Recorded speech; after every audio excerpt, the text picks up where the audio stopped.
नमस्कार, KCN news में आपका स्वागत है। आज हम भारतीय जनता पार्टी के कार्यकारिणी सदस्य गोपाल गर्ग जी से क्षेत्रीय मुद्दों पर सीधी बात करेंगे। गोपाल सर, खबर कंट्रोल न्यूज़ में आपका स्वागत है सर।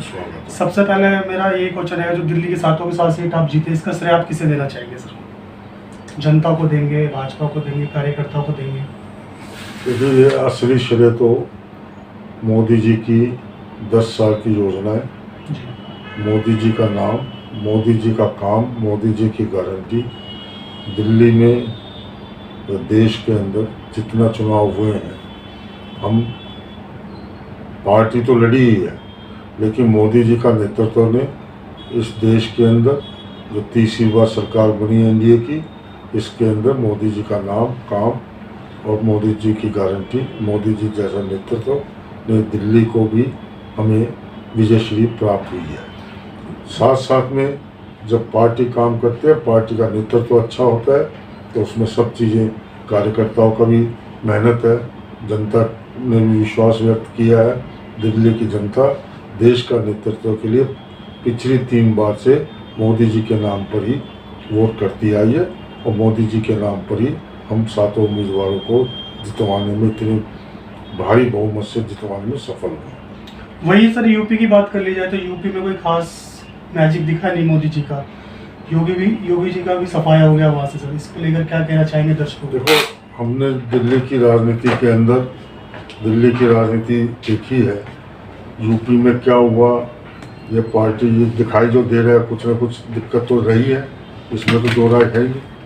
और जब यूपी के ऊपर मंथन चल रहा है, पार्टी भी सोच रही है, विचार कर रही है कि क्या वहाँ पर किन कारणों से ऐसी जो उम्मीद नहीं थी, जो पार्टी की स्थिति अच्छी नहीं रही है, ये पार्टी गंभीरता से विचार करेगी। और आज हम सुबह से देख रहे हैं टीवी पर, तो योगी जी ने वहाँ की बैठक बुलाई है और इसी हार के ऊपर या कम सीटों आने के ऊपर मंथन चल रहा है। और उसके अंदर बहुत सी बातें हैं जो समझ में आ रही है कि कहीं ना कहीं उल्टे जो झूठी गारंटियाँ दी गई, जो 1 लाख रुपए की महिलाओं को कहा गया, लखनऊ में उन कांग्रेस के दफ्तर पर वो पहुंच गई पैसे लेने के लिए, कुछ चीज़ें धरातल पर नहीं उतरी होगी, तो उस पर मंथन होगा, पार्टी सोचेगी, विचार करेगी और उसके ऊपर उससे जो बातें निकल कर आएगी, जब सारी बातों का पता चलेगा। मंथन में ये भी किया जाएगा सर, जो राम को लाए हम उनको लाएंगे। देखो, राम जी का विषय, राम को लाने वाले कौन? मोदी जी कैसे ले आएंगे राम जी को सर? राम का विषय को राजनीति से ना हमने पहले जोड़ा था, ना आज जोड़ना चाहिए। विपक्ष पार्टी के लोग कहते हैं राम हमारे आराध्य हैं और राम जी को ये सच्चाई है कि मोदी जी लाए हैं, मोदी जी की पार्टी लाई है। 500 वर्ष का वनवास, 500 वर्ष के बाद राम मंदिर का निर्माण वहाँ जहाँ अयोध्या में होना चाहिए था, उसका श्रेय मोदी जी को ही जाता है। और राम की वजह से जीत और हार का संबंध नहीं होना चाहिए मेरे ख्याल में। और राम जी का विषय अलग है और राजनीति अलग है। व्यापारियों में बहुत उत्साह है, ये सारा क्षेत्र व्यापारी क्षेत्र था। सब व्यापारियों ने, कोई ऐसी संस्था नहीं थी जिसने स्वागत ना किया हो। जितनी इस इलाके में सभी होलसेल की मार्केटें हैं, चाहे वो कपड़ा मार्केट हो, चाहे ज्वेलरी का मार्केट हो, चाहे दवाइयों का मार्केट हो, चाहे इलेक्ट्रिक का मार्केट हो, चाहे अन्य टूल्स एंड स्टील का मार्केट हो, चावल बाजार में कागज़ का मार्केट हो, सभी जितने व्यापार के क्षेत्र है ज़्यादातर, और कम से कम भी 40 जगह के ऊपर इस राउंड में व्यापारियों ने अति उत्साह से स्वागत किया। और मेरे को इसके अंदर, क्योंकि शुरू दिन से मैं व्यापारी क्षेत्र में काम करता हूँ, पार्टी ने मेरे को जिम्मेवारी दी हुई थी।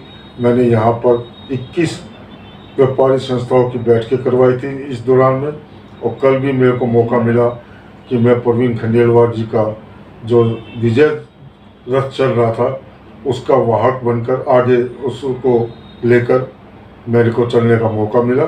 और मैंने ऐसा उत्साह और ऐसा स्वागत पहले कभी नहीं देखा है। और व्यापारियों में बहुत उत्साह है और बड़ा अच्छा कार्यक्रम कर रहा है। ये बात भी सच है कि खंडेलवाल जी आने वाले समय में टेबल लगा के लोगों की समस्याओं को दूर करेंगे आपके क्षेत्र में? उन्होंने घोषणा भी कर रखी है और उनका रिकॉर्ड भी रहा है उनके परिवार का। आदरणीय सतीश खंडेलवाल जी ने जब वो उप महापौर बने, कारपोरेशन मेंबर बने, तो सड़कों पर बैठकर ही वो जनता की सेवा करते थे। और उन्होंने घोषणा भी की है, और 11 तारीख को यदि कोई नया जिम्मेवारी तय नहीं होती है तो ये निश्चित है, प्रवीण खंडेलवाल जी ने घोषणा की है कि मैं टाउन हॉल पर टेबल लगा कर मैं बैठूंगा और जनता की समस्याओं को विभिन्न क्षेत्रों में जनता को उनके पास न आना पड़े।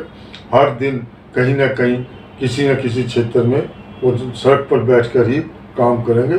सड़क के कार्यकर्ता हैं और सड़क पर बैठकर काम करना जानते हैं, और लगातार मेरे को सौभाग्य है कि वो 47 साल से मेरे साथ उनका संबंध और संपर्क 1977 से रहा है।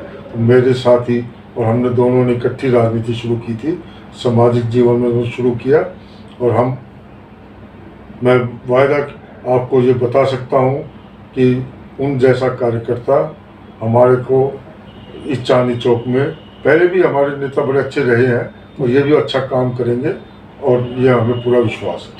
आपसे एक चीज़ और जानना चाहूँगा सर, 93 से 98 के बाद दिल्ली विधानसभा में आपकी सरकार नहीं बनी दिल्ली के अंदर, अब विधानसभा चुनाव नज़दीक है, किस तरह से फाइट करेगी भारतीय जनता पार्टी? अबकी बार हम 52 सीटों में जीते हैं, 70 में से 52 सीटों में जीते हैं। कोई लंबा मुद्दा नहीं था जिसके अंदर हमने जनता यहाँ की, पहले केजरीवाल की पोल खुल चुकी है, और उसने जितना भ्रष्टाचार किया है आपने देखा होगा, जनता ने देखा है कि जो जेल का बहाना कर उनको ये था कि मेरे को सहानुभूति के वोट मिलेंगे, जनता समझ चुकी है। जेल का जवाब वोट से ये दिया कि तो उसको कोई भी महत्ता नहीं दी गई, और भाजपा जीती है। और अब की बार और संगठित होकर हर भाजपा के कार्यकर्ता के मन में एक ये दृढ़ विश्वास है कि अब की बार हम आपस में भी और जनता के बीच में भी लगातार, हमारे सब सांसदों ने भी प्रण किया है, 6 महीने हम लगातार जनता के बीच में रहकर जो ये 52 सीटों का रिकॉर्ड को और अच्छा करेंगे। ये 52 तो जीतेंगे ही, और इसको और बढ़ाएंगे, ये पूरा विश्वास है। और अब की बार दिल्ली में भाजपा का मुख्यमंत्री बनेगा, इसमें कोई दो राय नहीं है। सर, पार्टी आपको क्षेत्र का प्रतिनिधि करने का मौका दे चांदनी चौक विधानसभा से, तो आप करेंगे? देखो, ये पार्टी निर्णय करती है, पार्टी जो भी कार्यकर्ताओं को देगी, यहाँ पर काम करने के लिए मौका देगी, चुनाव लड़ने के लिए मौका देगी। मैं तो हमेशा 1977 से चुनाव लड़वाता आ रहा हूँ और चुनाव लड़वाऊँगा भी। और यदि पार्टी मेरे को भी कहेगी, हम इस भाजपा के अंदर पार्टी का आदेश आने के बाद हमारी सबकी अपनी इच्छाएं खत्म हो जाती है। जैसा पार्टी का आदेश होगा हम कार्यकर्ता उसका आदेश को मानते हैं। तो कल सर आपकी सरकार बनने जा रही है, मोदी जी की सरकार तीसरी बार बनने जा रही है। अति उत्साह है और उसमें दो राय नहीं थी, और ये देश हमारा सपना था। और मोदी जी ने तो प्रण कह भी दिया, ये अब की बार नहीं, 10 साल की सरकार है, अगली बार भी बनेगी, चौथी बार भी हम मोदी जी की सरकार रहेगी, ये हमें विश्वास है।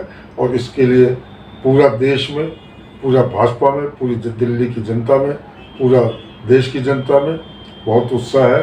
और मोदी जी को प्रधानमंत्री देखने के लिए पूरा विश्व भी इस टकटकी जमा कर देख रहा। कल 7:15 बजे जो वहाँ जा पाएंगे वहाँ देखेंगे, जो टीवी पर देख सकेंगे हम टीवी पर मोदी जी को शपथ लेते हुए हम देखेंगे। सर, एक लास्ट क्वेश्चन है, इस बार जो मतदाता थे घर से बाहर निकले नहीं, 52-58 समथिंग वोटिंग हुई है सर दिल्ली के अंदर। 58%। इतनी भयंकर गर्मी में मेरा दृढ़ विश्वास है कि पहले से ज़्यादा उत्साह था। मैंने अपनी विधानसभा में एक टेबल पर जाकर देखा था, लोगों में बहुत उत्साह था। और हमें दिल्ली के अंदर हमें पहले से मतदाता का टर्नओवर ज़्यादा मिला है, ज़्यादा कमर परसेंटेज को देखते हो। और जितनी भयंकर गर्मी थी, जिस तरह की परिस्थितियाँ थी, उसके अंदर जनता ने पूरा विश्वास व्यक्त किया है। जभी तो ये नतीजा है कि कहीं हम 3 लाख से जीते हैं, कहीं 2 लाख से जीते हैं, और कहीं 1 लाख वोट से जीते हैं। तो जान लेंगे कि बिहार के लिए अलग से कोई पैकेज देंगे मोदी जी? ये राष्ट्रीय स्तर की चीज़ें हैं। मोदी जी का सबका साथ, सबका विकास, सबका विश्वास लेकर चलने, जहाँ पर जिस राज्य को भी, बिहार के नहीं, जो मोदी जी का पुराना ट्रैक रिकॉर्ड रहा है, जिस राज्य को भी जनता की भलाई के लिए जो जो चीज़ की आवश्यकता होगी मोदी जी जरूर देंगे और सबको पूरे देश के हर राज्य को अपने साथ लेकर चलेंगे। ये उनकी शैली रही है और बिहार को कभी कोई दिक्कत नहीं आएगी, इसमें कोई दो राय नहीं। जितने भी सांसद लड़ते हैं मोदी जी के चेहरे पे लड़ते हैं सर, स्वयं उनका चेहरा क्यों नहीं होता अलग से? उनका काम भी, चेहरा भी काम करता है, ऐसा नहीं है। अब दिल्ली की 7 सीट जीते हैं आप, मोदी जी के चेहरे पे जीते हैं सर। मोदी जी के चेहरों पर जीते हैं, इसमें दो राय नहीं है, लेकिन हमारे सारे सातों के सातों सांसद एक बहुत अच्छे कार्यकर्ता भी हैं और जिन्होंने ज़मीन से उतर के कोई भी, हमने अब की बार जो पिछली बार एक नेता के ऊपर हमारे ऊपर आरोप ये लगता था कि आपने अभिनेता को उतार दिया है, आपने क्रिकेटर को उतार दिया है। बहुत बहुत धन्यवाद गोपाल सर, आपने समय निकाल कर हमसे बात की। शुक्रिया, धन्यवाद सर आपको। धन्यवाद।